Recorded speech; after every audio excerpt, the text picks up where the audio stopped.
Consider the 4 datasets shown in the accompanying table. Complete parts A and B below.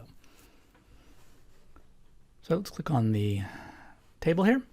All right, so I've got 4 datasets. I'm not going to do all these for you, but maybe I can do the first part. I'm going to open up this in StatCrunch.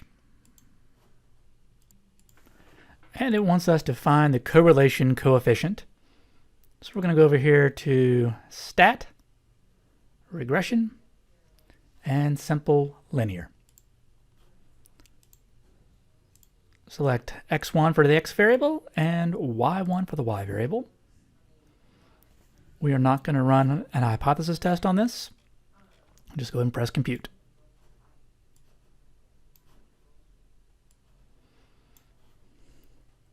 So the correlation coefficient. So here's our equation, which we'll get to soon. Here's the correlation coefficient. Negative 0.8, 3 decimal places, so negative 0.816. Okay, the second part wants us to draw a scatter diagram for each one. I'll just show you on the first one here. I'm going to go to Graph and Scatter Plot. I'm going to select X and then Y. And there's our scatter plot. And then we're just going to choose which graph this one looks like. So definitely not A. Definitely not B. Looks like C. Definitely not D. You know, one thing that makes it not look as much like C as you would like is that notice the y-axis goes up to 15 and the y-axis in StatCrunch goes up to about 9. I can change that. Click this little button here and go to y-axis and make the maximum up to about 15. And again, my x-axis here starts at 4. I'm going to start it here at 0.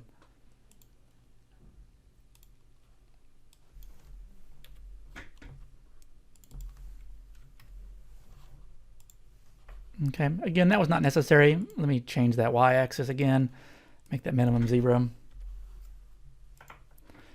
Okay, so that was definitely C.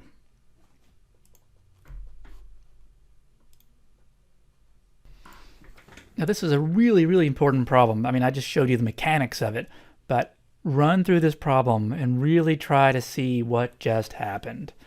These are basically all the same correlation coefficients for the one that I did for you. Yours will be a little different, but you're going to notice something about the graphs.